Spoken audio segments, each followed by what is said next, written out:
yes, good nature about. Yeah. Can I just ask, with the footage that you're taking, what will it be used for, and can I get a guarantee that you won't put it on your blog and selectively edit? Yes, it's insurance to make sure we don't get the same job as selling pollen that Chris Moulton had done there by the BBC crew. Okay, so... This debate is so hostile, and I really wish it would be polite, and I write on my blog all the time about the importance of sticking to the evidence and about how it should not be about ad hominem attacks. So I look like a real hypocrite if I turned around and did an ad hominem attack on someone, because to me this should be, the climate's important and we should be discussing the evidence and what goes on with it. We really just want to make sure that I guess we're not taken out of context and that our arguments are put in their full picture. Hopefully we never even use it. So you won't be able to use that footage without me signing a release for it, as is the usual practice? Well, I mean, we've signed releases, haven't we, all? Well, we haven't signed them, we've got releases ready for you to sign. It's just the same for everyone. Yeah, and but sorry, you're saying you want me to sign a release on your blog? No, we're not going to use it. We don't want to use it. We just want to make sure it's insurance in case we got selectively edited and we get quoted as doing something which is out of context. Yeah. It's just a shame that this We won't be using it at all until the ABC airs this. And hopefully, and even then we won't edit it. I mean, it's there as an insurance job. And hopefully this will be the first real documentary which discusses both sides of the story at the same time, which would be fantastic, and that'd be groundbreaking. And that's it. That's the end of it, and we keep everything in a cupboard. Your concern is any editing point. of it, isn't it?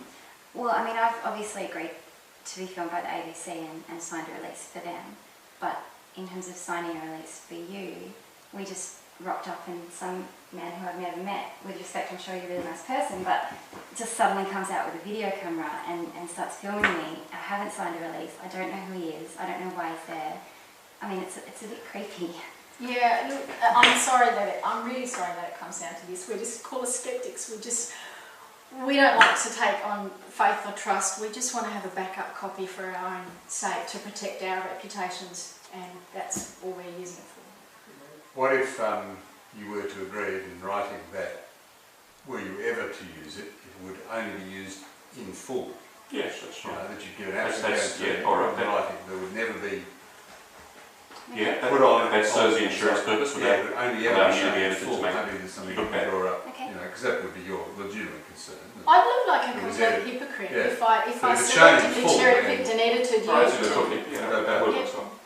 That satisfies you. Which means you have access to it too. If you guys agree, you could draw up you could draw it up. You know, whatever agreement you want signed, but they would only ever use it. You know, hopefully they would never use it, but it would only ever be used in full. You know, and that'd be a breach of. Well, if you're happy to agree that you're only using it in full. Well, we'll write it up now and sign it. You want to do that? Can we start? After we do it. Well, we can do it at the end. It's okay. Yeah, fine. Okay. Because we don't have long anyway. Yeah. Sure. Oh, that's great. Okay. Yeah, thanks guys. All right. And hi, I don't think we've actually met. Oh, sorry, Barry, this is Anna. Hi, I'm Anna Rose. Barry. Good to know you. Barry? Yeah. What's yours? Hi. I guess you know everyone else? Yep. No, I haven't So actually. we agree to make it available in full. There you go. If it's made available to anyone apart from us, the whole thing goes. It's not edited in any way. Yeah. Well, Right. So it's either a full recording of everything that happened. Or That's nothing. right. That's right. That's it. Yeah, that's all we want. Okay. Great. Guys, I might just stop for a second and have a look at where everyone's standing. Yep. Alan? Doesn't worry me which way Don't worry. fifth side here, but yeah, just ask me that little bit of space. Sorry, Are we agreeing the whole thing standing up? And If that's So okay, maybe a bit yeah. to the left, maybe, if You you can can be on the become a side. tiny bit That's around there. And thank you very much. And the two of you would like to go a bit closer together, please? Oh, just sorry, yeah. together. this way. we're going to do this all standing up, I think. I don't think we'll be here that long. We feel Well, comfortable. we've only got Yeah. 5 minutes. Yeah, right.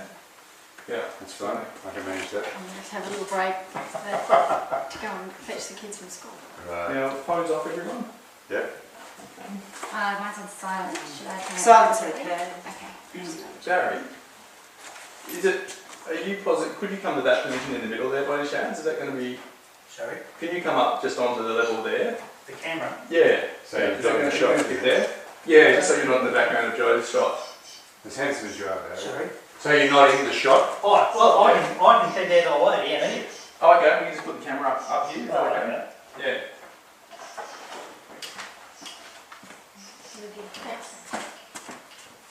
Thanks, Anna. We moved here from Perth in 2003, before the housing bubble had taken off in Perth. Okay. We moved from Canberra with houses all sort of $500,000 blocks. We came here for $200,000. We were going to rent, we go, oh, we can buy. Yeah, it was so changed. Yeah, that's changed. Yeah. Yeah. You guys both Perth? Born and I bred? grew up in Perth. David has grown up in the US, in the UK, in Sydney and Canberra. So Great Got the stuff. World I'd Cup. really give that to him. I'd like it. You like it? Yeah. Oh, just so you know, my sort of nick's quite profiling, so I don't have Yep. it. Come in and move around some stage. My best profile. I Your best So profile. you can absolutely. slide. Yeah. No, I don't think there's anything to do that. I think just go with it.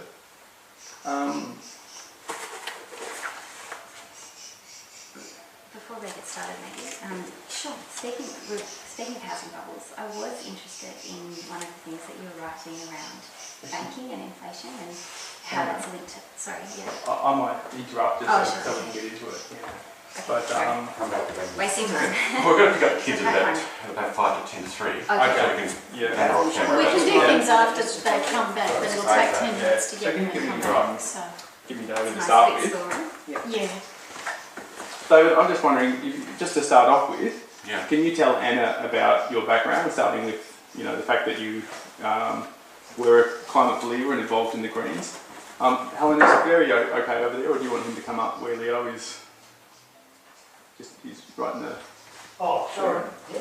Maybe up where If Leo Barry is. wasn't in the room, he'd be Behind behind. there. Yeah, up where with Leo. Oh, that's okay. Yeah, you're good Yeah, there. see we're loud over here, mate. Okay. All right. Okay. And I used to work for the Department of Climate Change, or it was back then the Australian Greenhouse Office, for about 5 or 6 years doing carbon modelling for them. And I was out there to save the planet. I was also a member of the Labor Party on and off for 15 years, and I was a member of Greenpeace. So I was a believer. I thought I was saving the planet, and I thought this problem was a really momentous one that needed solving straight away. As the years went by, I found out more evidence. The evidence supporting it drifted away, and the evidence started accumulating that the man-made hypothesis wasn't true, and so I changed my mind. Okay. I've read that you were a rocket scientist, but then I couldn't actually find if you worked on rockets. But can you explain? Yeah, that's an ad hoc site called DSMOG. Yes, I did introduce myself as a rocket scientist in an article I wrote for The Australian. The term rocket scientist was used at least when I was there at Stanford University and a few of the major US universities, to mean someone who did a technical degree, one of the hard sciences, such as electrical engineering, that I did a PhD, and at one of the 4 or 5 leading US institutions. Okay, but you haven't actually worked with rockets. No. Okay. Although I did do an interview with JPL. Okay. Yeah, I might let David. Do you want these guys down this way a little bit?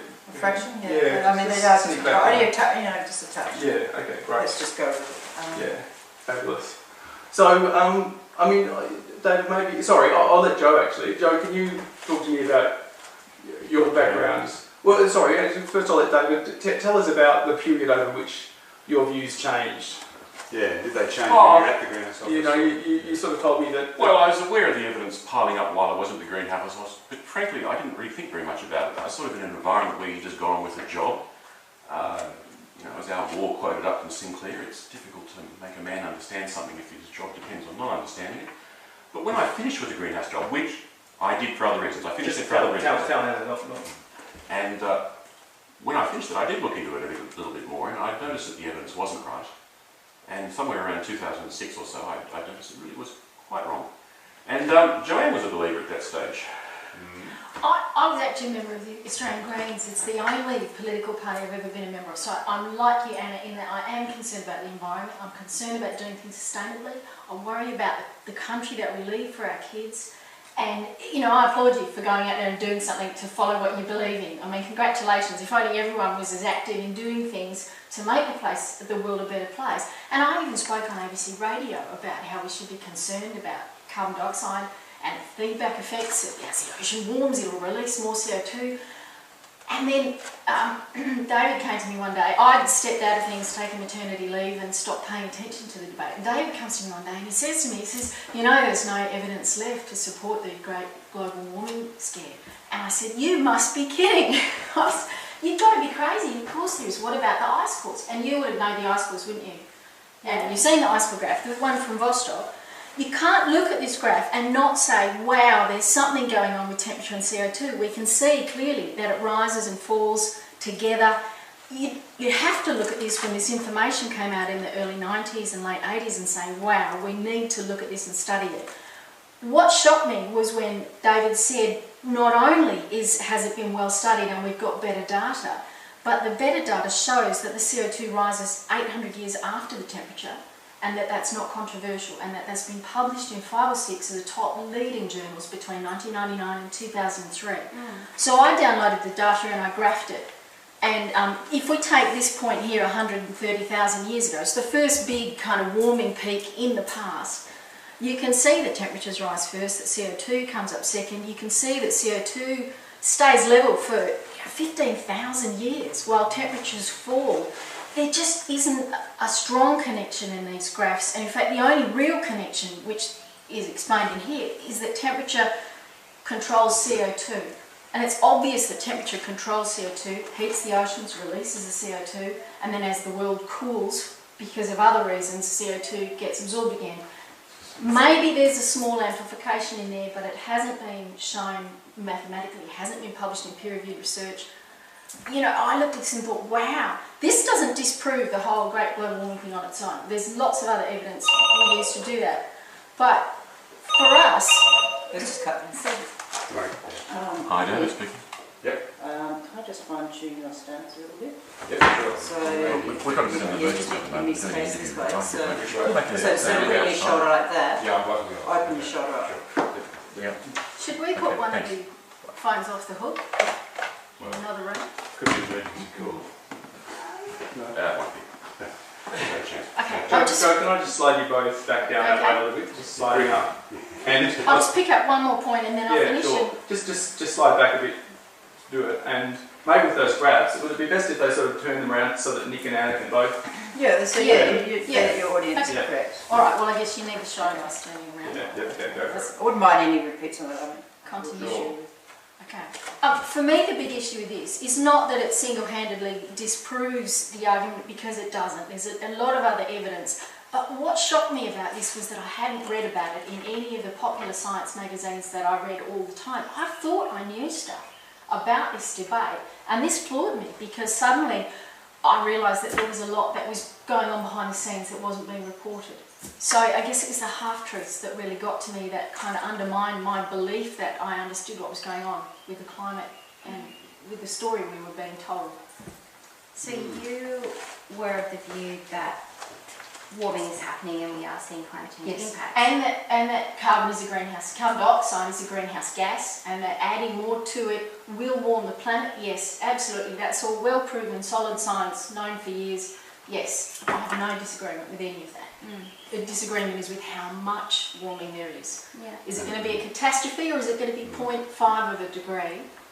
And as far as we can see, the evidence, the empirical evidence, and there's lots of it, all seems to point to it being around about half a degree to maybe 1 degree with CO2 doubling, which is not the catastrophic projections that are coming up from the climate models. So you said that at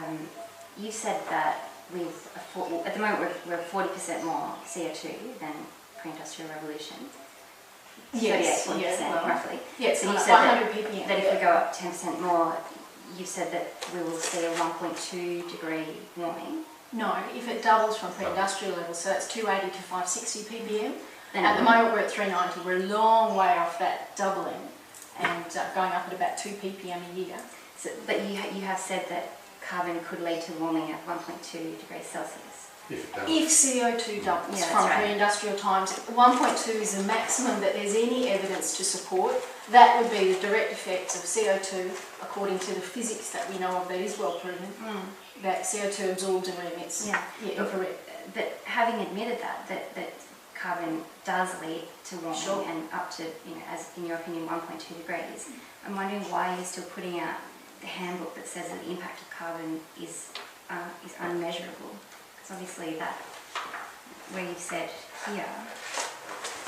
Because so far we've had 0.7 of a degree due to all kinds of factors in the last century, and to argue that the effects we've had so far are unmeasurable, it's very difficult to unpick all the factors that are going on driving the climate and separate it out and say how much of this is caused by CO2 and how much isn't. I'm saying at most it's possible it could be 1.2. The evidence we're getting from the satellites and from the weather balloon measurements, for over 40 years of weather balloon measurements, show that we're looking more at about half that, and that's for a doubling. So that'll be whenever the planet reaches 560, if it gets there. I've looked through your blog though, and Just hang on a second, and I might actually, we'll come back to your questions, we'll reposition a little bit. David, you were going to take us through very quickly that summary of... Oh, sure. Yeah. Anna. Sorry. Wait a just second, a wait a second. second. Anna, we agree that carbon dioxide causes global warming. Every molecule of carbon dioxide that we emit causes some global warming. It's not a question of if it causes warming or not, it's a question of how much. So we get down to calculations, right? And the calculations that tell you that how much warming is caused by the direct effect of CO2 in the atmosphere are well known. That's physics that's been done a century ago. yeah, carbon traps heat. Exactly. Carbon Now, dioxide. the problem is, in the climate models, only 1/3 of the warming is due to that direct effect of CO2. The other 2/3 is due to positive feedbacks. And that's the bit we're arguing about. Now, So we're just arguing, we all agree that climate change is happening, it's due to Yes. carbon pollution, but we're No. just saying about how no, I much. agree that climate change is occurring, but I don't think it's due to carbon Well, dioxide some emissions. small immeasurable amount. Some very small amount is due to but the CO2, majority is not. Potentially 1.2 degrees, but also... If No, carbon if doubles- CO2 doubles, if it gets to 560, the planet's not even close to 560. So we're talking about a theoretical future point in time with the 1.2 degrees, which came from James Hansen et al. 1984. We have no real beef with that calculation. It's the question of these feedbacks amplifying that 1.2 to 3.5, or in the case of Garneau, I think he's talking 5.9 or 5.7 degrees or something.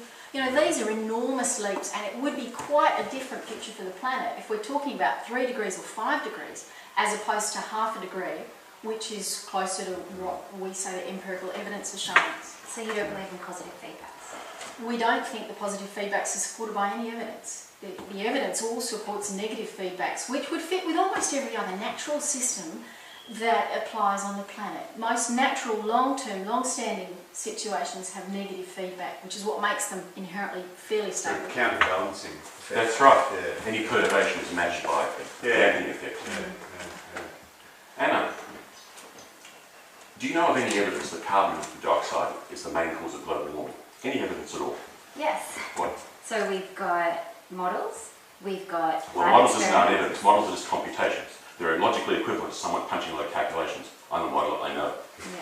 Yeah, I know you've done a lot of data entry, so there is... It's not data entry, it's calculations. Well, isn't that what models are? Data entry is No. a great way to put down No, something.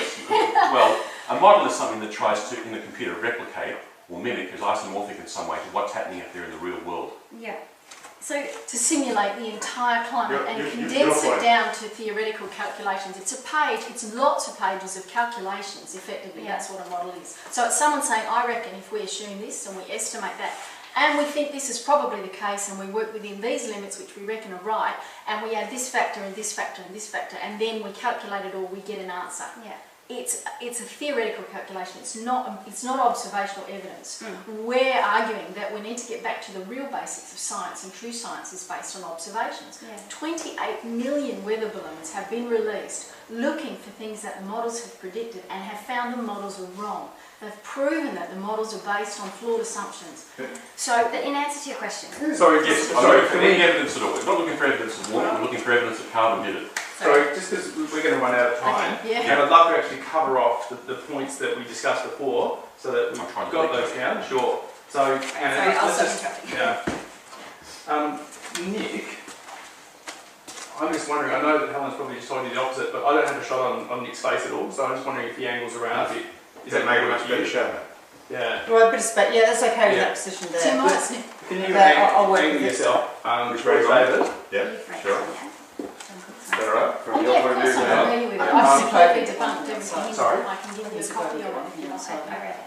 Yeah, I mean, it's Well, just he's this debunking hill into this the model. debate. And Where Yeah, yeah. most mice get can I push him excited, down that so, way yeah. and push these guys along a little bit? Yeah, they go Yeah, back and morning. forth. It is. Yeah. He took 2 Can I years push as you down my that? professors and I Sorry took guys, that. just hang on a So- second. Can I just Yeah. push you up that way just a little again? I'll just have to make sure we don't slow down because Okay. I'll lose Nick. Getting if I stay too here. close. Yeah, you're good. Right. Yeah. Okay, so Now, what's Q David? now, David, you were going to run through. So Anna, Sorry, and okay, go for it. there is no empirical evidence that carbon dioxide is the main cause of global warming. There's evidence that it's caused, there is evidence of climate change, there's evidence of warming, but that's not evidence that carbon dioxide did it. Okay. Although you accept that carbon dioxide does cause some warming. Theoretically, we know it must cause some warming, Nick. Yeah.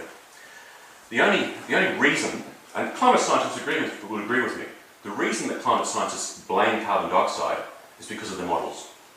What they've done is embody all the physics and all their understanding of the climate science in the models to simulate what's going on in the climate. Okay? So the reason we believe that carbon dioxide might be a danger to the planet and our emissions is because of the models. But the models are fundamentally flawed. We know that because we've now, over the last 15 years, collected several data sets in several different areas that contradict the models entirely. I'd like to quickly present you with evidence of 4 of those contradictions. The first one is the models have built up a track record. They've been predicting temperature for a while, and they've got a track record that goes back to 1988, when James Hansen, father of global warming, introduced to the US Congress the whole idea. And here's a copy of his original peer-reviewed journal paper, where he's outlined 3 scenarios of how temperature increases over the years. And starting in 1988, he saw scenario A, where the world kept emitting carbon dioxide at roughly the same levels it was then, which is in fact the path we followed.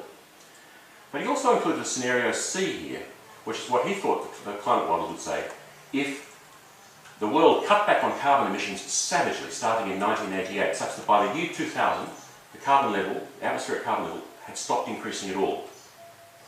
Now, here is what the satellites say the temperature of the world actually did. And you'll notice that the actual temperatures are well below what Hansen thought would happen if we kept emitting carbon, and they're even below what the model said if we cut back on carbon. So I think that's pretty strong proof that A, the climate models exaggerate a lot, and B, they haven't got a clue about the effect of carbon dioxide on the world's temperature. But David, were these models that were used in 1988? Yeah, they're essentially the same. The science was set Well, back that then. obviously it sort of begs the It's question. very much the models same. now so Yeah, much the models give the same better answers today. They're just beefier, but they're Yeah. essentially the same. They have the same assumptions about things like water vapour. For example, when we talk about the 3.5 degree warming, that's the amount due to of 1.2 degrees above where it was at. Yeah. If it doubles, so if it doubles between Yeah. 2000 and 2100, 1.2 degrees is due to the direct effects of carbon and the physics that's well known. This 2/3 is due to feedbacks, and the biggest feedback is water vapour, and that was the case back in 1990 or 1988. The models are still running on the assumption that, and it makes sense, that the world will warm, it'll release more water, more humidity into the atmosphere. Humidity is the strongest greenhouse gas. It traps warming, you know, at night time. So it makes sense. It was a fair guess to say more humidity will increase the warming even further.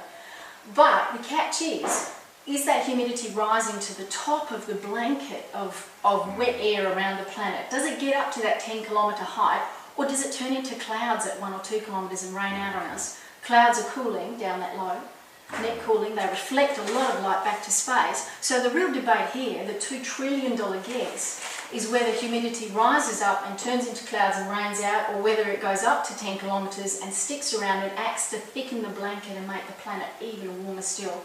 And that's where the 28 million radio songs, the weather balloons that have been recording since 1959, are really important. They show no increase in humidity, in fact a decrease in humidity, up at that important layer, the 10-kilometre layer, where it should be increasing.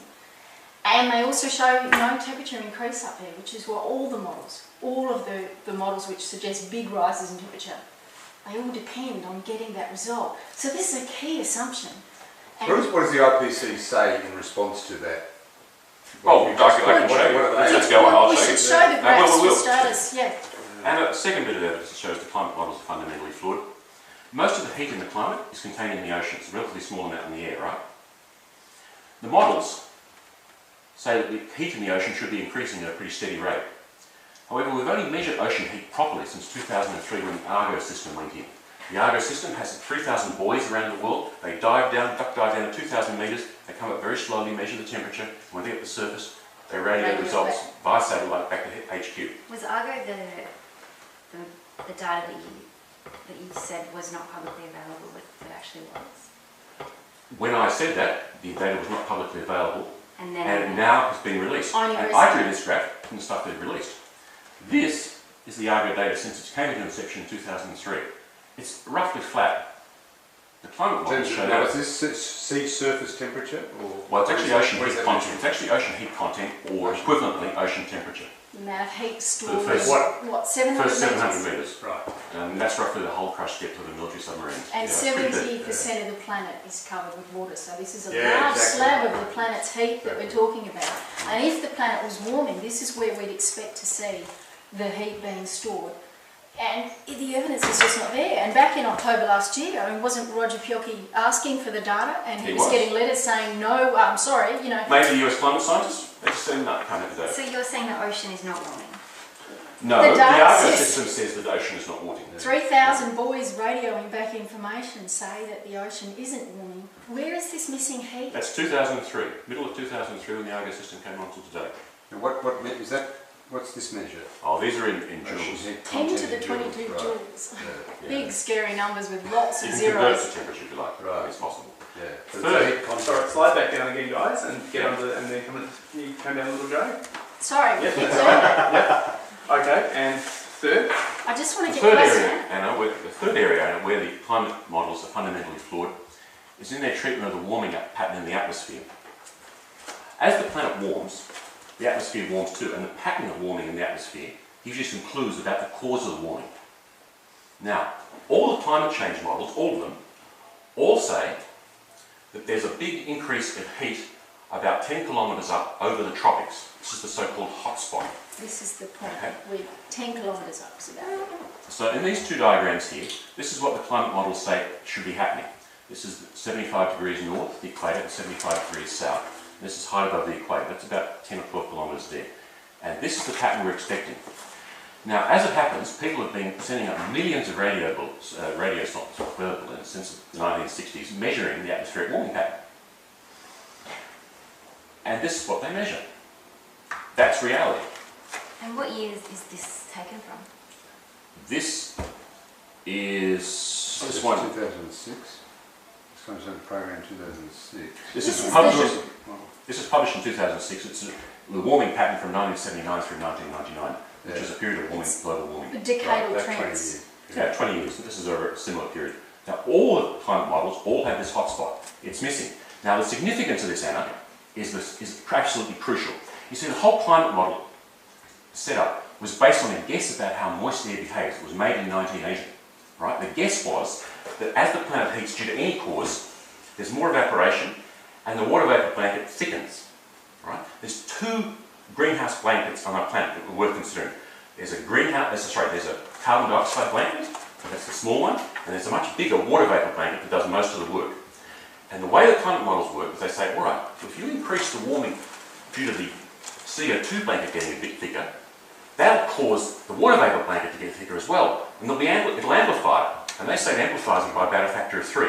So you get a little bit of temperature due to the direct increase of heat due to the CO2, and then that amplifies that by a factor of 3 due to the water vapor blanket. This shows that the water vapor blanket, So what are you saying? Is that for that to be true, there has to be a hotspot? there has to be a hotspot. No hotspot, no water vapor blanket thickening, no amplification by a factor of 3. Our CO2 is not a cause for alarm. That's that major positive It's feedback really that just simple. disappears. When you don't have any sign of the extra humidity and warming that they expect, that's a major assumption, the major positive feedback assumption. How do we actually know whether there's a hotspot or not? How is that measured? There is no hotspot. This is, No, but every how would model you know has a if there was hotspot. one? Because we send up radio sondes. They have What radio measures the sonde. A hotspot? radio sonde or a weather balloon Yeah. is a package at the end of a hot air balloon, a helium balloon, Yeah. and this package has a thermometer in it and a radio transmitter. And they release them up in the air. What? But it's a measure of This is humidity. Is this humidity? No, it's just or temperature. actually temperature. It's a temperature change. Humidity is Okay. quite hard to measure up there because it is very dry air on the edge of that water blanket layer. So it's simply a measure of the temperature. That's right. As you go up, you need a radio science. You can't do this with satellites because they can't distinguish the temperature at different heights. Right. But the radio science can because they ascend through there slowly, and at each height, they're radioing back what the temperature was. So we've got a very clear idea of what the change in the atmospheric warming pattern was over the last 3 or 4 decades. And all the climate models say this, and reality says that. And that provides at least 2/3 of the warming in the climate change models. So the climate change models Are there any possible explanations for that? And how? No, it's rather a black spot. This came out in about 1995 or so. Actually, We accumulated enough data to be able to be pretty sure of this picture. They hid the results till 2006, and they finally published them in a bunch of diagrams just hidden away in the back of the report in CCSP 2006. Carletel 2006. Yeah, the US Climate Change Science Programs. Okay, we might need to move on to the next point. We'll come back to these, Anna. All right. Yeah, well, I have a lot I want to say on these, but I I know know that it's they want to difficult. get through. It's difficult for you. Yeah. All right. They want to get through all the points first, I guess. Now, the fourth bit of evidence we'd like to show you is what happens when the surface of the Earth heats up. You might imagine that as the surface of the Earth heats up, it gives off more radiation out into space, outgoing radiation space, as measured by satellite. And that is in fact what happens, that's reality. The climate models, however, all show that as the surface of the Earth heats up, less heat is radiated to space because in the models, they aggressively trap heat too much. It's that positive feedback again here. Yeah. Right, so they're trapping heat with that water vapour blanket, The and the assumption- heat isn't escaping into assumption space. underlying That's the model. Yep. And Professor Linton at MIT is a very very eminent, very eminent climate scientist, has pointed out in 2010 that the reality, as measured by the IRBI satellite, has a slope this way. But all the climate models, Sorry, which are all that's the these, slope of. this is reality. This is the IRBI satellite. Yep. This is how the temperature, the amount of radiation, outgoing radiation increases as the temperature of the planet, the temperature of the surface increases. But all the climate models show the outgoing radiation decreasing as the surface temperature goes down. Now, any one of those 4 points, the failure of the climate models to predict air temperature, water temperature, the hot spot, and the outgoing radiation, any one of them is enough independently to invalidate the climate models. And the climate models are the only reason we have for believing in the CO2 scare. There is no empirical evidence to show that CO2 is the major cause of the recent global warming. It's only because of the climate models that we believe that. And the climate models are fundamentally flawed. And what about, David, you were going to show us the photographs as well. I was. Does Joe want to talk about those? I'll talk about this. Okay, sorry. So Anna, this evidence, Is what? You can leave them there for a minute. Yeah. Nick, you need to cheat that away from you just a fraction. But Helen's on the go the other way. Oh. Is that okay, Oh, right here, Helen? Alan? Yeah. Yeah, go on. Anna, this evidence that the climate models are fundamentally flawed and the guess about hot air made in 1980 was wrong, first started appearing in the mid-90s. And the climate models and the climate scientists could have abandoned their theory and said, oh, sorry, we're wrong. But by then, you already had a lot of political momentum built up. A lot of people on very good money, building careers, bureaucratic careers and so on, and they let it go. The IPPC was already The in IPCC. motion. Kyoto came in Yeah. 1997. A lot of money was starting to move into the field, Banks. banking on the fact that we would get a carbon trading scheme of sorts. There were a lot of people, bureaucrats, people with careers that depended on it. I mean, you can't blame them for trying to find all the reasons why their story, their institution, their thing was right. So you're saying that thousands of climate scientists around the world are in a giant conspiracy to come No, up we're with not saying People that. love to throw the It's not a conspiracy theories in. conspiracy at all. It's a It's a case of systematic groupthink. problem. It's a confluence of interests. At best, it's a massive case of confirmation bias. There's only a few climate scientists who are aware of the details of this and how the models actually work, and everyone else is relying on them. Only 62 scientists reviewed Chapter 9 in the last IPCC report. So we're talking about 36 scientists. And most of those had written articles in it, were reviewing their own work or were some way involved in it. The thousands of scientists that the IPCC refer to, many of those study things like the effects of climate change on lemurs in Madagascar. They've never looked at the climate models. They're studying the effects of warming, glaciers, sea level rise, things like that. Those things are going to happen no matter what causes the warming. So most of those thousands of scientists are not involved in the details of estimating climate sensitivity. But even now, every year, there's 1,000 to 2,000 papers published on climate change. Because And people they don't have disagree put with in, that, sure, I guess, people have put in $79 billion, in fact the number's probably much higher than that now, to paying scientists to find a crisis. So those scientists have done what they're paid to do. They've looked at every possible angle and every possible cause to put out a paper on the question they've been asked to study. No one's been asked to study the other side. No one's been paid to audit the IPCC to find holes in the theory. There are no grants for skeptics to come out and say, hey, we'd like to look at these climate models and we'd like to produce a climate model based on, say, solar magnetic factors. So it's totally monopolistic science. And science shouldn't work like that. We think that there's a lot of other factors that need to be considered. Well, I believe that climate scientists have considered the sun. The IPCC does not include any solar magnetic effects in any of its models. This enormous impact, and the results have just come out of CERN recently, support it. The empirical evidence suggests that there's a connection between sunspots and the climate. But we're not saying we don't know what causes climate change. We're simply saying there's a lot of other factors, and the models ignore them all and then say, yes, well, we looked at everything and we couldn't explain the warming except for CO2 in our models. It's an argument from ignorance. It's a logical If you're going to fallacy. say that the majority of the scientific establishment is wrong, that NASA's wrong, No, that we're every not. Academy of Sciences We're is saying wrong, You're support an thousands. alternative theory. No, thousands of scientists support the skeptics, and 900 peer-reviewed papers support skeptical arguments. It's a difference between independent scientists and establishment or government-paid scientists.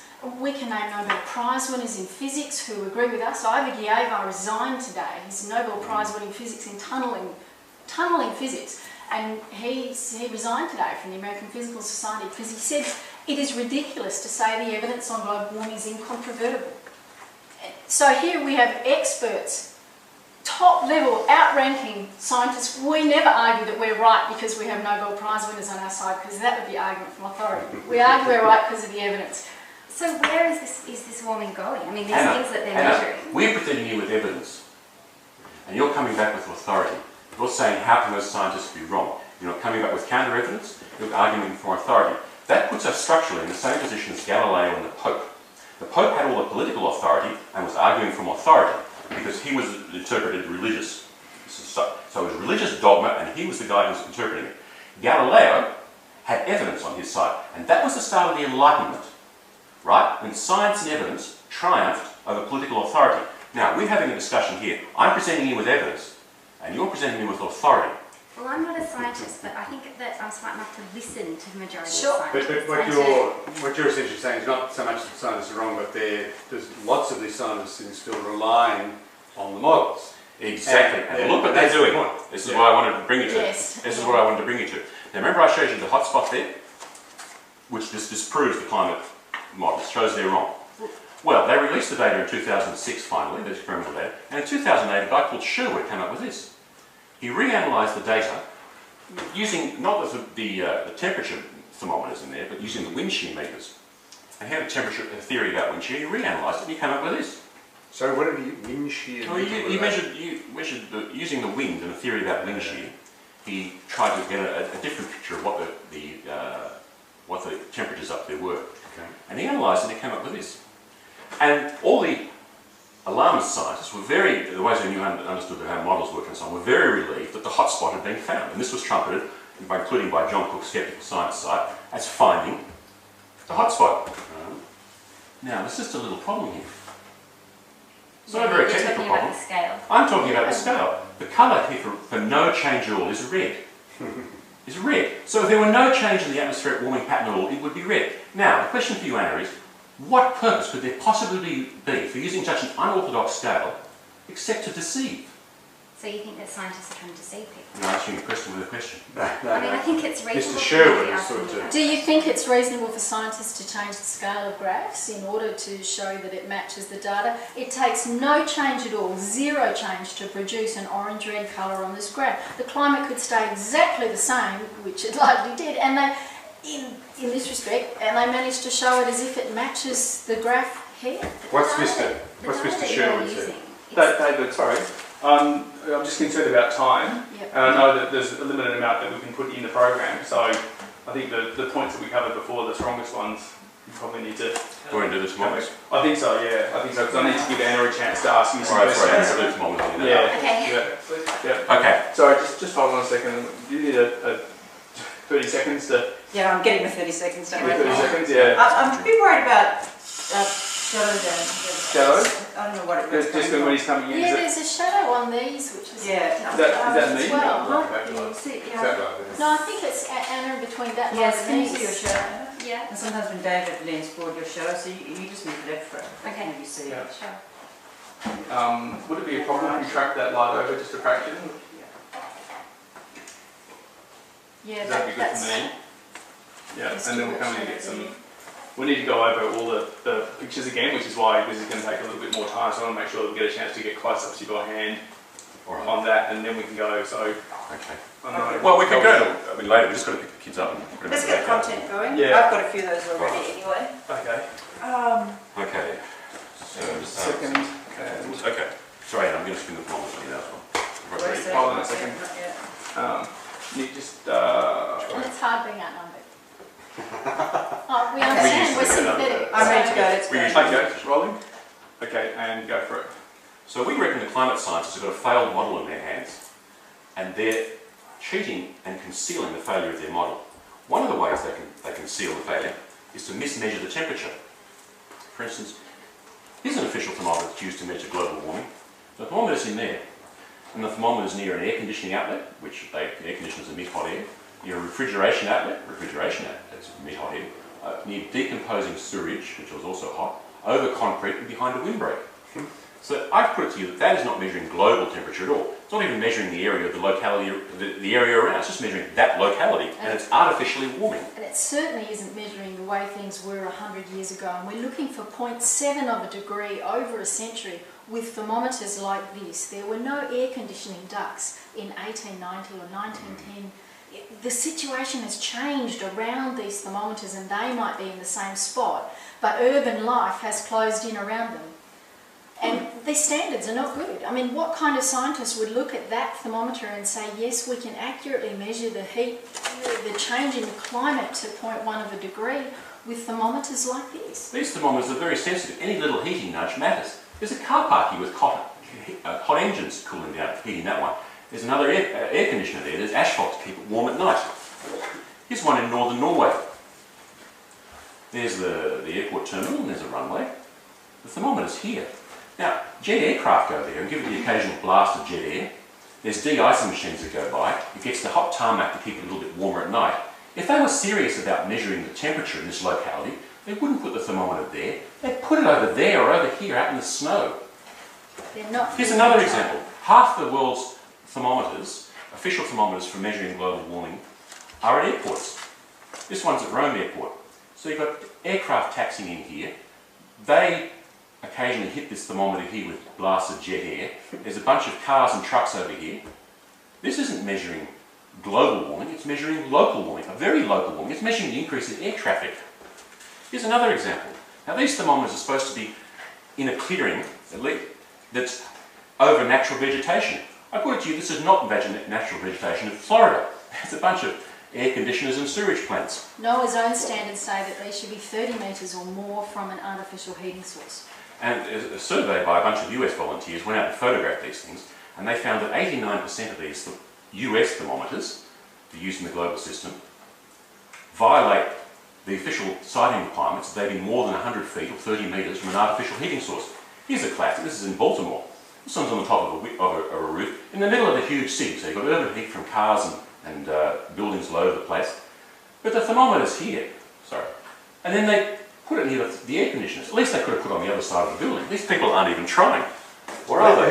Who places this? Is the US Weather Bureau? No. Well, no, see, yeah, this is it. And a lot of these stations are maintained by volunteers. So we're not suggesting that there's been a deliberate effort Yeah, here sure. to make the data dodgy. The data has got dodgy, and that's been an accident. But scientists should be up in arms that this is where their data's But coming they from. choose to use the dodgy data. That's let me it, they explain. haven't excluded the data from their records. This kind of data, a real scientist would look at it and say, wow, oh my goodness, well we can't rely on that thermometer, we'll get it out of the records. We'll just erase that and go back to the thermometers we have, which are good ones. And that would be the honest thing to do Well, in a there's the Bureau situation of like Meteorology this. does that in Australia.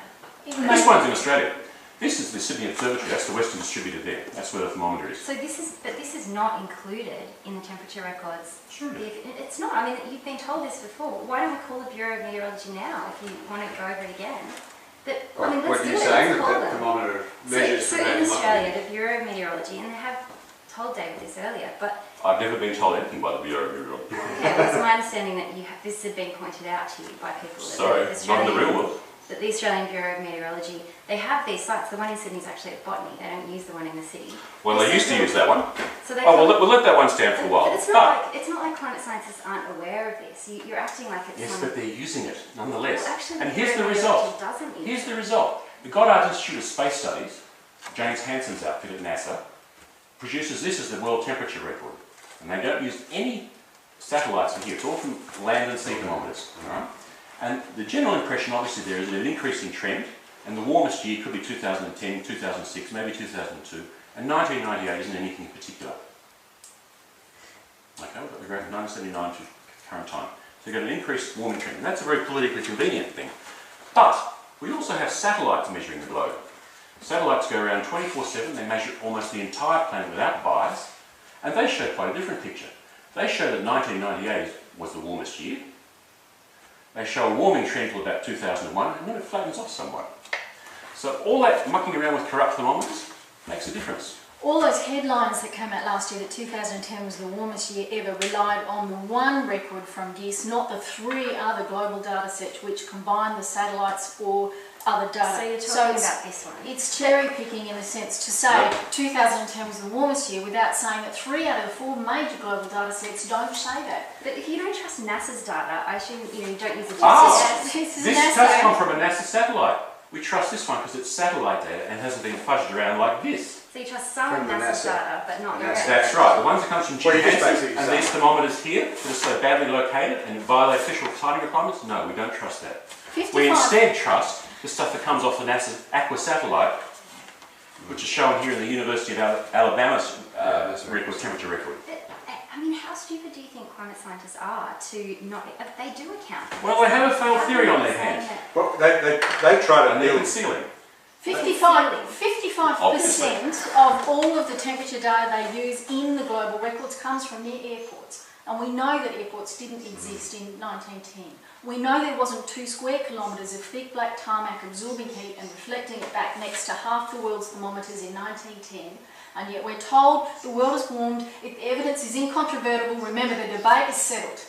And no one's allowed to ask any questions. You don't need a PhD in physics to look at thermometers which are at airports, are near tarmac, and the Australian thermometers have never been independently audited. The ones in the US were independently audited by about 700 volunteers. How come a $4 billion agency can't go out and audit its own thermometers to make sure they're in the right spot? I mean, NOAA has a $4 billion budget, and it took 700 volunteers to go out and take photos of 1,000 stations in the US, and only after those were made public did NOAA say, well, all right, we'll stop counting the data from some of these stations, but we'll leave it in the past record. In some cases, they've done that. The scientists should have been up in arms. They should have said, wow, I had no idea the data was this unreliable. We will completely go through the process.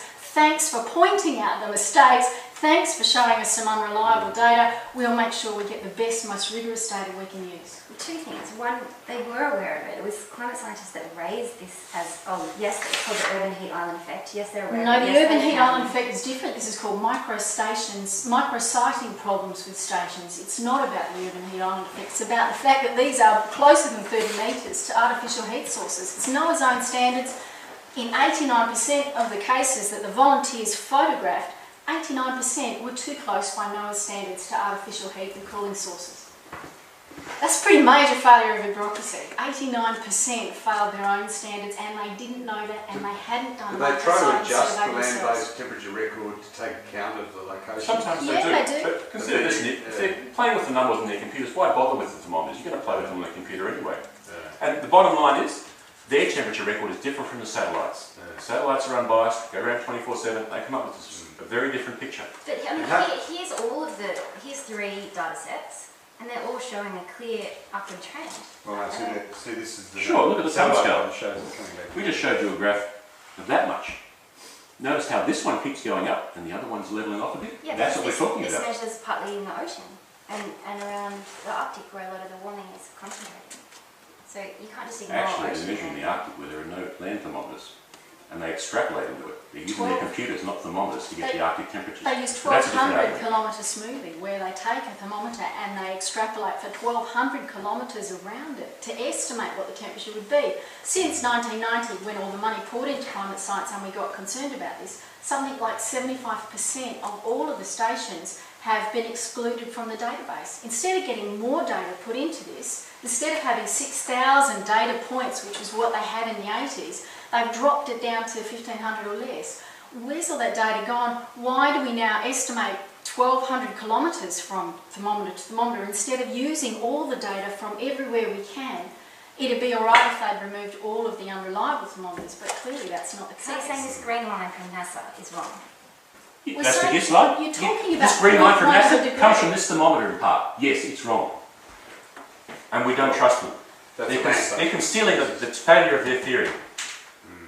So scientists are concealing. I've just showed you 4 bits of evidence that each on its own, independently, shows that the climate models are wrong. They disagree with reality quite violently. And those only came to light starting in '95, but mainly in the last few years. And I'm saying the climate scientists are concealing the evidence for that. They're concealing the failure of their theory, and one of the ways they do it is to mismeasure temperature. In the ClimateGate email scandal broke, we got an insight into some of the things they were doing, and some of the tricks they were pulling. And like Kevin Trenberth, who says, it's a travesty that we can't find the missing heat. The models were saying there ought to be a lot of heat build-up. In reality, it was not occurring. And so the question for you is, for how much longer do the ocean temperatures and the air temperatures have to be static and not rising before you say, hang on, there's something wrong with this theory. Maybe CO2 isn't such a problem after all. But they are rising. But they're not. I just showed you the Argo diagrams. I The know ocean that you think temperature. that scientists are concealing it, and I know that you think. I mean, I'm a bit worried when I read things on your blog about how this is linked somehow not just to a conspiracy of scientists, but also. No, excuse me. Yeah, no, Calling people conspiracy theorists is something, the name calling that people do in this debate. I have never said that. I do not say that. This is a systematic problem. We have paid scientists to argue one side of the story and we haven't paid to do the other. It's monopoly science. Monopolies don't work in business. It's like having someone go to trial and only paying for an attack team and not a defence team.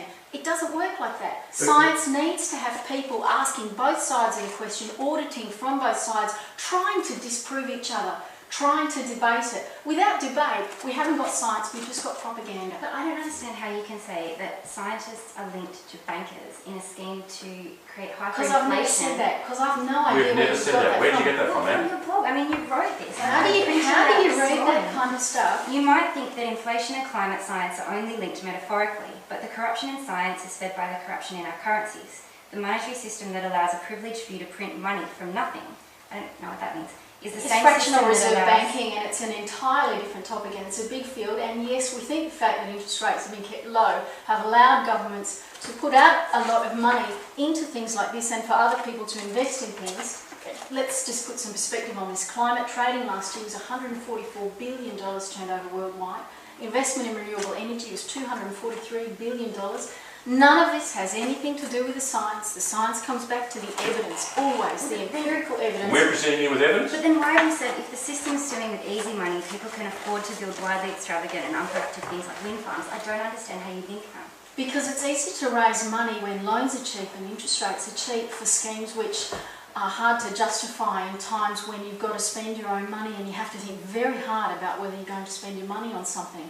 When money is created through fractional reserve banking in a way that makes it easy for people to take big loans, to do big takeovers, big mergers and whatnot, and things like that, it's an entirely different climate. It's an economic climate which makes it easy for people to not be so careful with You their simply money. say a lot of people, it's not reasonable to say about any subject, that there's a lot of vested interests in this being right. Which tells you nothing about the science. We always doesn't go to keep the coming science. back to the Yeah. evidence. It's simply an observation about the Sure. fact that there are a lot of Yeah, policies a lot of where vested I money mean, is if not we're going spent to talk well. about vested interests, I mean, the publication of this was paid for by the Heartland And Institute. that's a which gets complete money lie from and an the absolute myth, No, and no. it is totally But untrue. it says on your blog, we've received Yeah, it does. money from No, Heartland. it says on my blog that I did this totally unfunded, absolutely with no financial support from anyone except David. Thank you, David.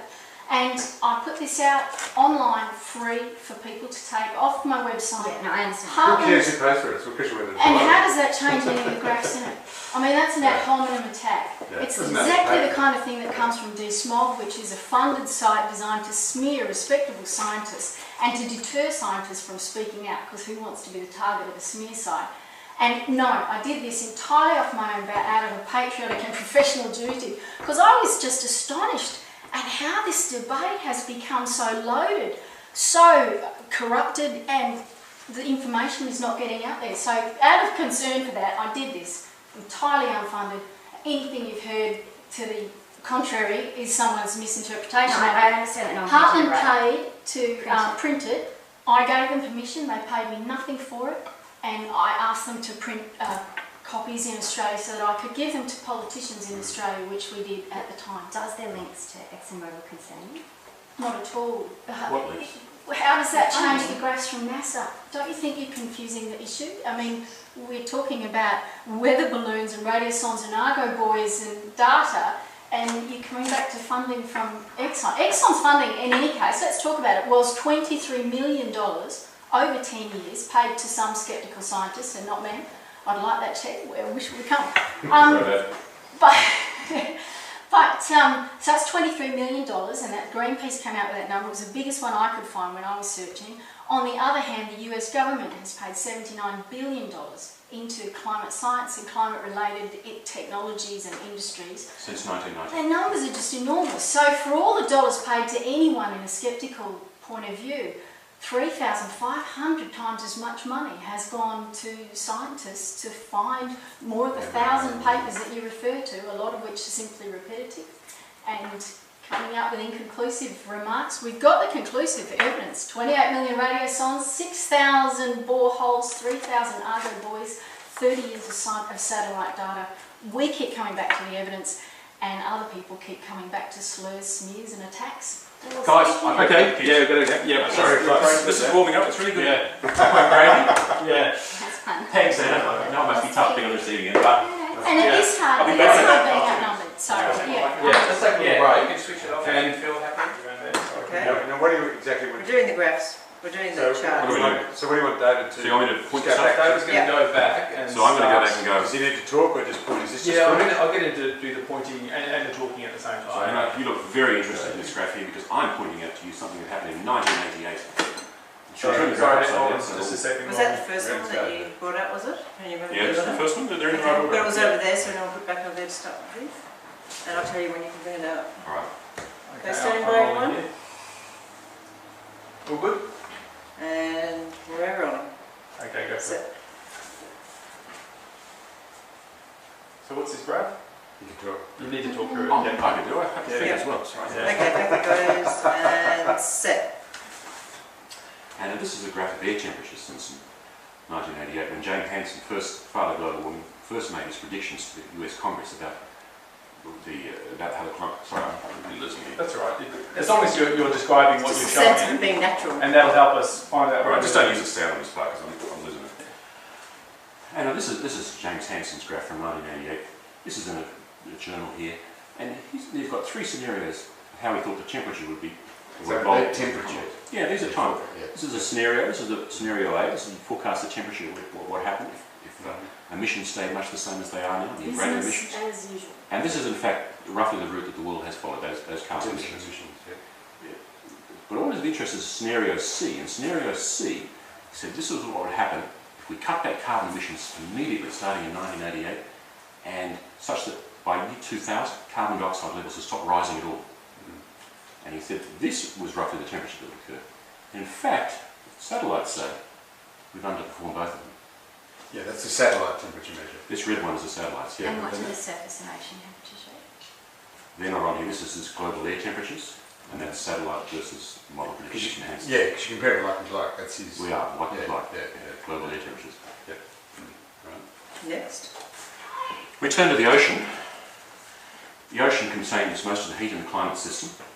We only started measuring ocean temperatures or ocean heat content properly in 2003 when we used the Argo system.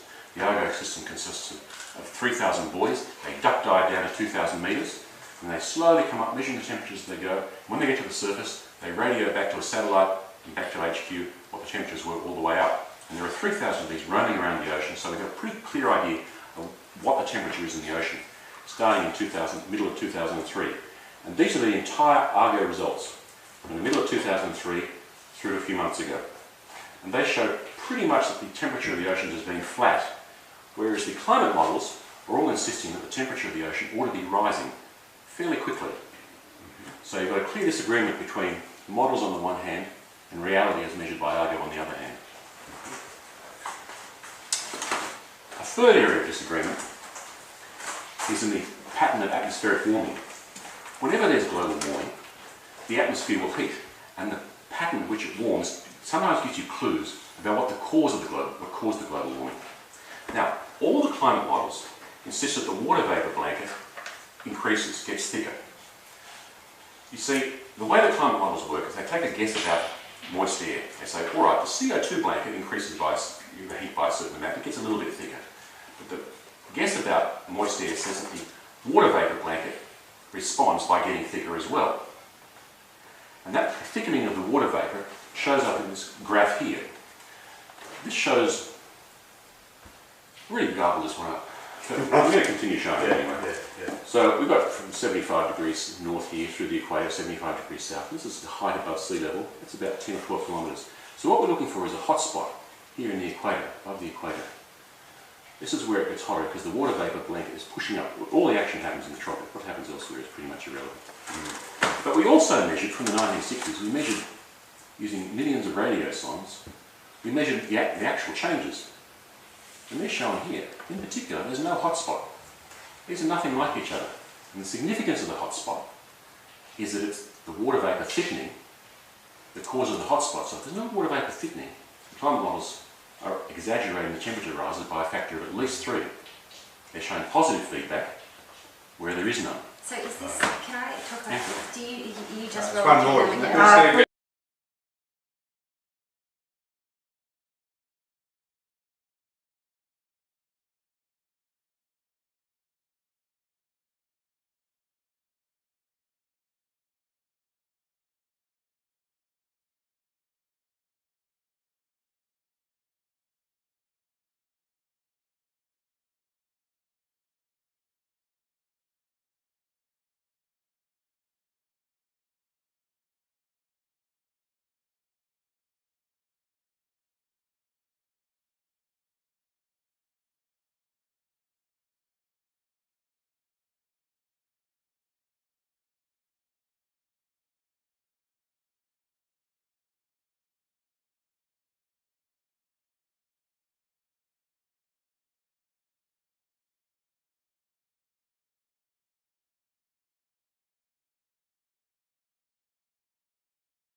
And Joanne was a believer at that stage.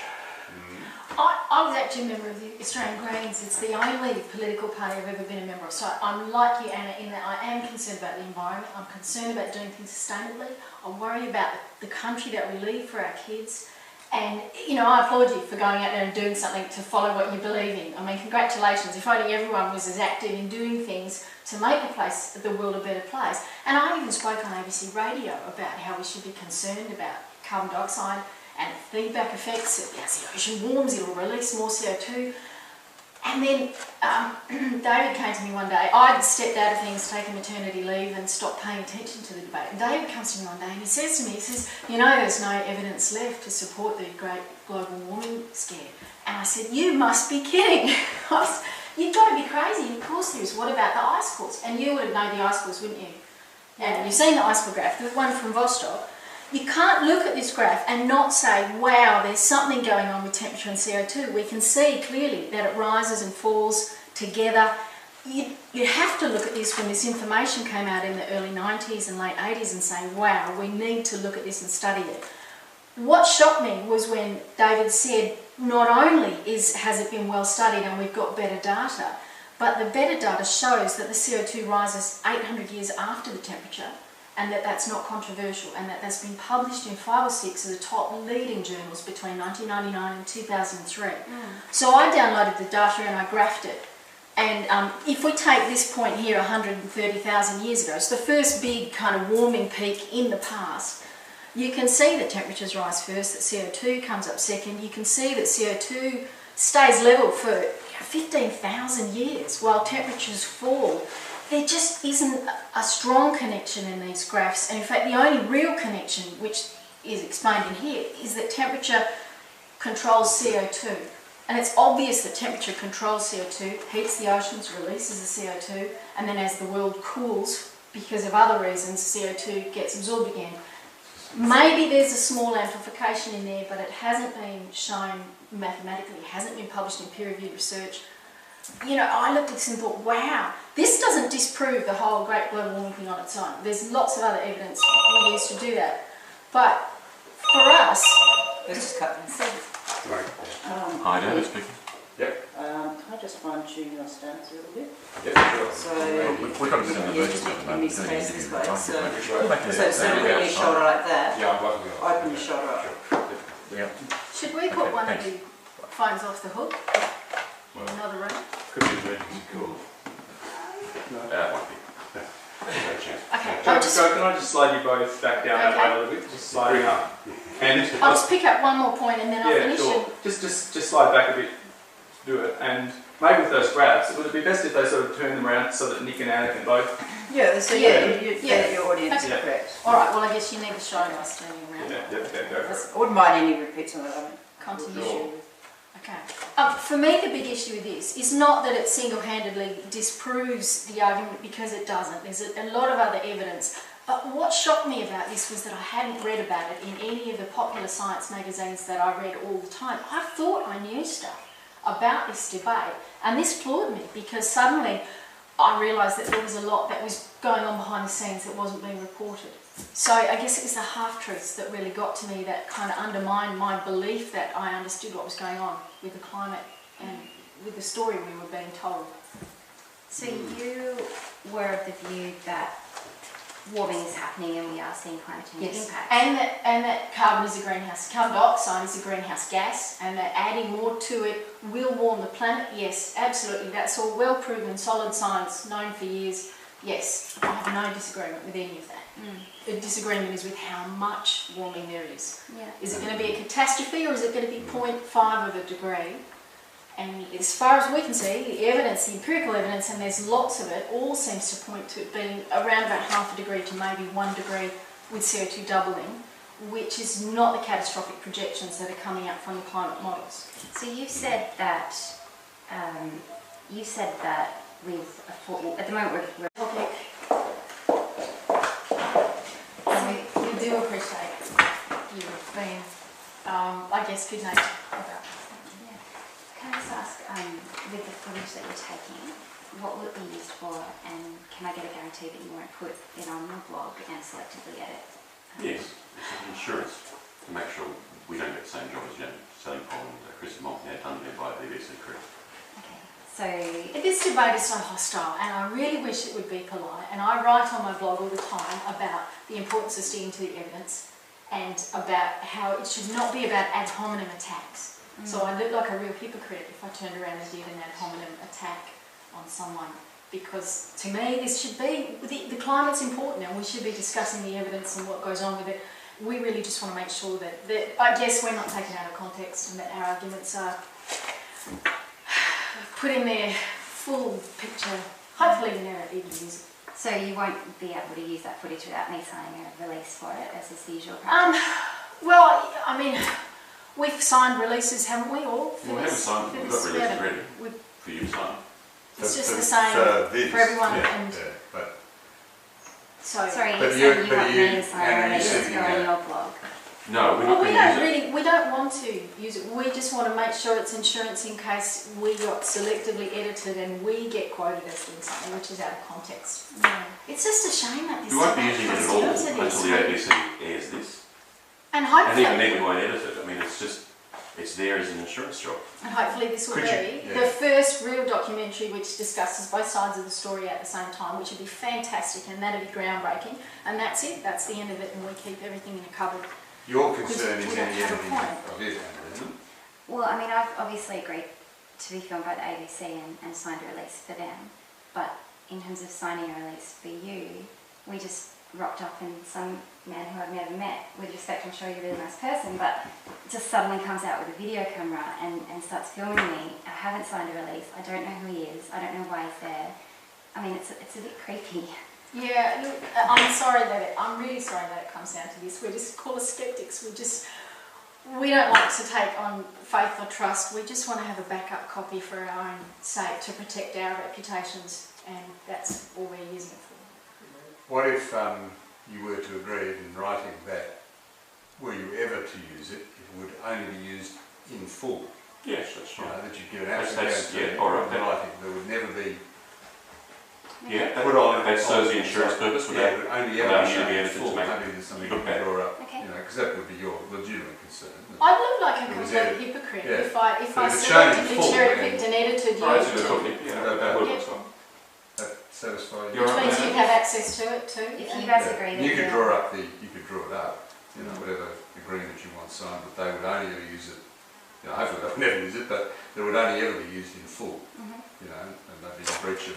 Well, if you're happy to agree that you're only using Yeah, it for, well, we'll write it up now and sign it. Do you want to do that?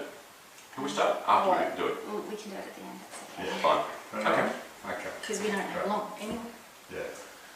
Sure. Right, that's great. Okay. Yeah, thanks guys. All right. And hi, I don't believe we've actually met. Oh, but- Sorry, Barry, this is Anna. Hi, I'm Anna Rose. Good Barry. to meet you.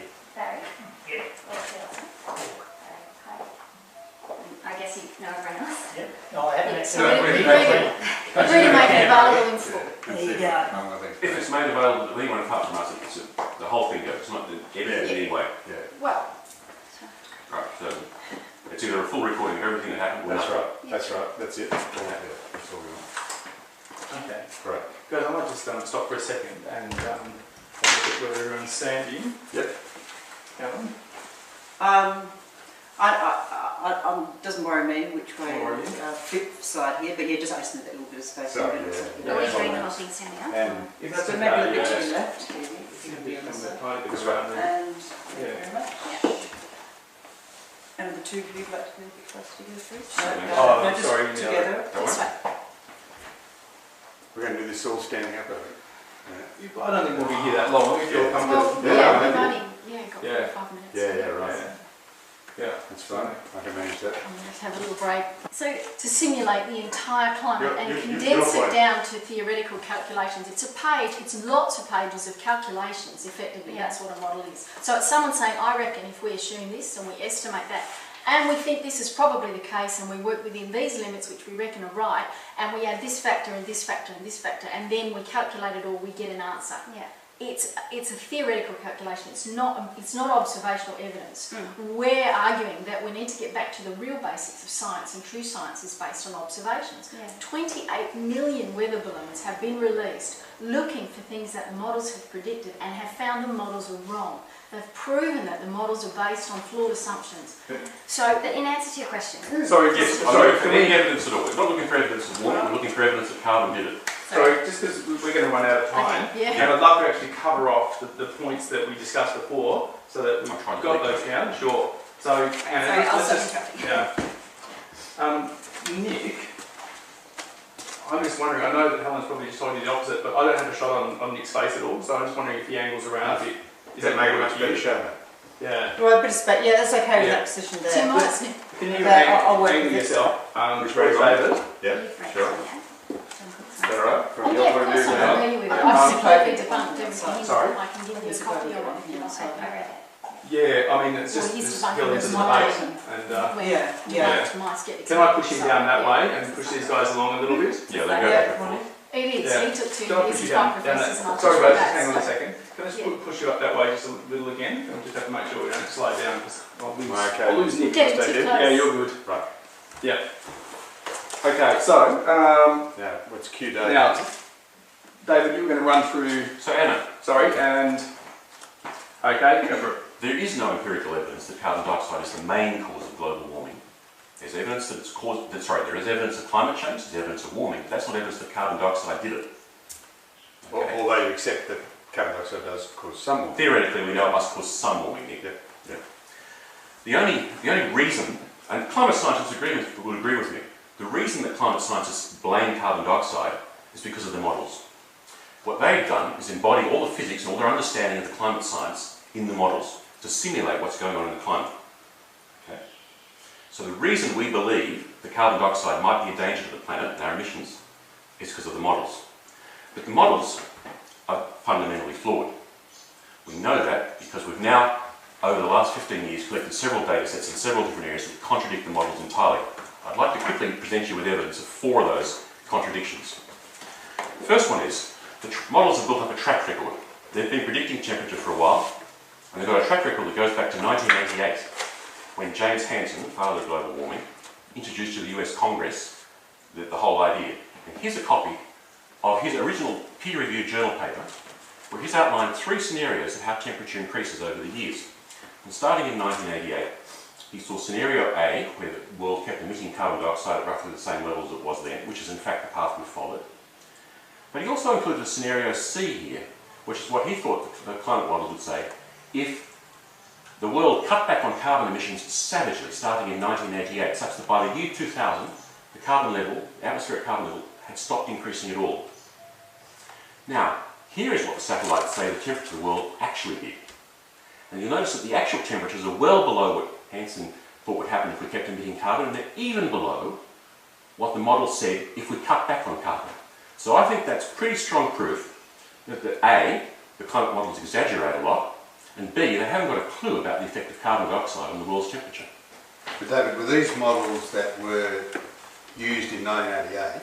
Yeah, they're essentially the same. The science was settled. Well, that, I was going to, it sort of begs the It's question. very much the models same. now so much Yeah, the models give the same better answers today. They're just beefier, but they're Yeah. essentially the same. They have the same assumptions about things like water vapour. For example, when we talk about the 3.5 degree warming, that's the amount due to of 1.2 degrees above where it was at. Yeah. If it doubles, so if it doubles between Yeah. 2000 and 2100, 1.2 degrees is due to the direct effects of carbon and the physics that's well known. This 2/3 is due to feedbacks, and the biggest feedback is water vapour, and that was the case back in 1930 to go and fetch the kids from school. Right. Now, phones off, everyone. Yeah. Mine's on silent. Should I turn it Silence on? okay. Okay. Gary, are you positive? Could you come to that position in the middle there by any chance? Is that going to be? Sorry, Can you come up just onto the level there? the camera. Yeah. So Yeah, you've is that done gonna- the is that shot. gonna fit there? Yeah, just so you're not in the background of Joe's shot. As handsome as you are, David. Sorry. So you're not in the shot? Oh, well, I can see that all right, yeah, don't you? Oh, okay, we can just put the camera up here. Is that okay? Yeah. Thanks. Thanks, Anna. We moved here from Perth when in 2003, before the housing bubble had taken off in Perth. Okay. And we moved from Canberra with houses of sort of $500,000 blocks. We came here for $200,000. We were going to rent, we go, oh, we can buy. Yeah, it was so changed. Yeah, that's changed. Yeah. Yeah. You guys both Perth? Born I grew up in Perth. David has grown up in the US, in the UK, in Sydney and Canberra. So Great Got the World Cup. Cup. Give back, so I like it. You like it? Yeah. Helen, just so you know, my sort of nick's quite profiling, so I don't have Yep. it. Do you want me to move around some stage? My best profile. Your best So profile. you can slide. Yeah. No, I don't think there's anything you can do that. I think just go with it.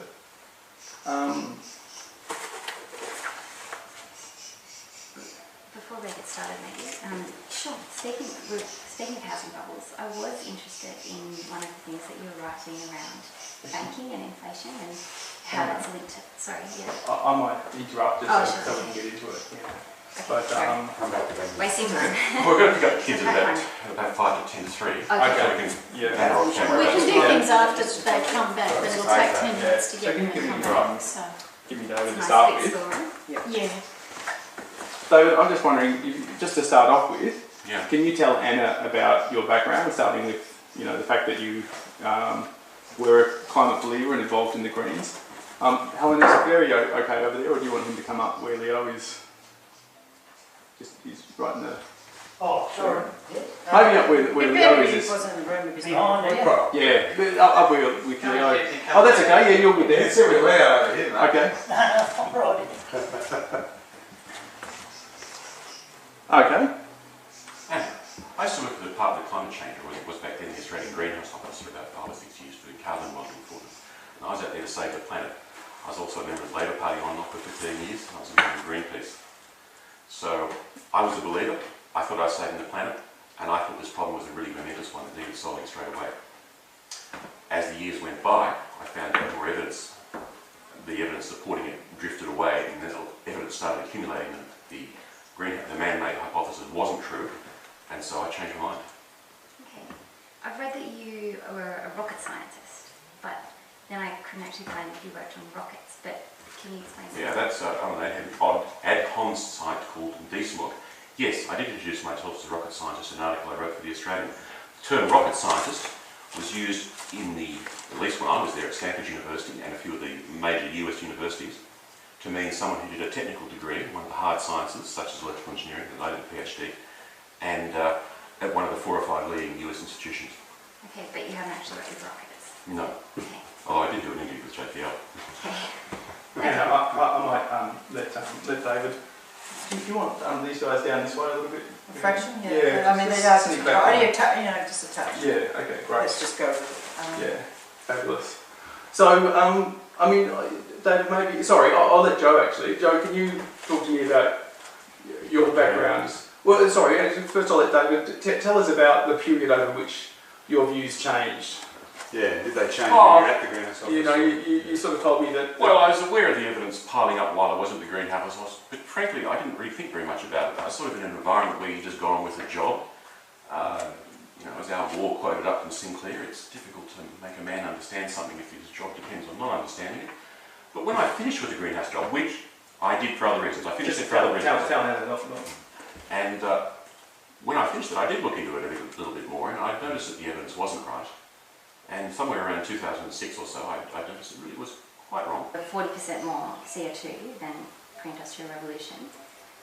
Yes, 38% well, roughly. Yeah, So so you like said 100 ppm. That if we go up 10% more, you've said that we will see a 1.2 degree warming. No, if it doubles from pre-industrial level, so it's 280 to 560 ppm. Then At the moment we're at 390, we're a long way off that doubling and going up at about 2 ppm a year. So, but you have said that carbon could lead to warming at 1.2 degrees Celsius. If CO2 doubles Yeah, from that's right. pre-industrial times, 1.2 is the maximum that there's any evidence to support. That would be the direct effects of CO2 according to the physics that we know of that is well proven, that CO2 absorbs and re-emits infrared. But having admitted that carbon does lead to warming Sure. and up to, as in your opinion, 1.2 degrees, I'm wondering why you're still putting out the handbook that says that the impact of carbon is unmeasurable. Because obviously that, where you said Yeah. Because so far we've had 0.7 of a degree due to all kinds of factors in the last century, and to argue that the effects we've had so far are unmeasurable, it's very difficult to unpick all the factors that are going on driving the climate and separate it out and say how much of this is caused by CO2 and how much isn't. I'm saying at most it's possible it could be 1.2. The evidence we're getting from the satellites and from the weather balloon measurements, for over 40 years of weather balloon measurements, show that we're looking more at about half that, and that's for a doubling. So that'll be whenever the planet reaches 560, if it gets there. I've looked through your blog though, and Just hang on a second, and I might actually, we'll come back to your questions, we'll reposition a little bit. David, you were going to take us through very quickly that summary of... Oh, sure. Yeah. Anna. Sorry, Wait a just second, a wait a second. second. Thank you. Anna, we agree that carbon dioxide causes global warming. Every molecule of carbon dioxide that we emit causes some global warming.